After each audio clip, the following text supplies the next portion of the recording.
നിയന്ത്രണങ്ങളുണ്ടെങ്കിലും വിദ്യാലയങ്ങളിൽ ഓണം കെങ്കേമമാണ്. അധ്യാപകർക്കും രക്ഷിതാക്കൾക്കുമൊപ്പം കുരുന്നുകൾ സജീവമാണ്. മിക്കയിടങ്ങളിലും കേരളീയ വസ്ത്രങ്ങളിലാണ് വിശിഷ്ടാതിഥികളെ കുരുന്നുകൾ വരവേറ്റത്.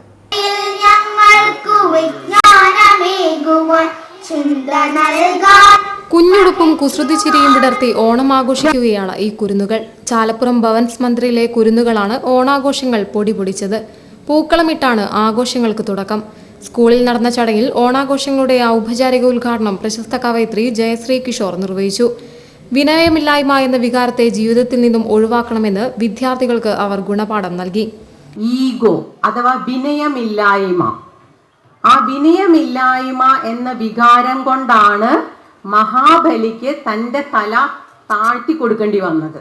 അപ്പോൾ ജീവിതത്തിൽ വിനയമില്ലായ്മ അല്ലെങ്കിൽ ഈഗോ എന്ന് പറഞ്ഞ ഒരു വികാരം നമ്മളിൽ എത്രത്തോളം കാലം എത്ര ശക്തിയായിട്ട് കൊള്ളുന്നോ അന്ന് ഏത് വലിയ മഹാനായാലും തല താഴ്ത്തി കൊടുക്കേണ്ടി തന്നെ വരും. Head mistress P Bhanumathi, PTA president PP Swaroop Raj, advocate PM Niyas, doctor K Gopalakrishnan തുടങ്ങിയവരും ചടങ്ങിൽ സംബന്ധിച്ചു. ഓണാഘോഷങ്ങൾക്ക് പൊലിമ കൂട്ടാൻ മാവേലിയും വാമനനും വിദ്യാർത്ഥികൾക്കരികിലെത്തിയിരുന്നു. പുതുപുത്തൻ വസ്ത്രങ്ങൾ അണിഞ്ഞ വിദ്യാർത്ഥികൾക്ക് മധുര വിതരണവും സ്കൂളിൽ ഒരുക്കി. തുടർന്ന് പ്രത്യേക നൃത്തശില്പമായ ബാലെ അരങ്ങേറി. കളിച്ചും ചിരിച്ചും ഓണം ആഘോഷമാക്കിയാണ് കുരുന്നുകൾ അവധി ദിനം ആഘോഷിക്കാൻ വീടുകളിലേക്ക് മടങ്ങിയത്. News bureau, Kozhikode.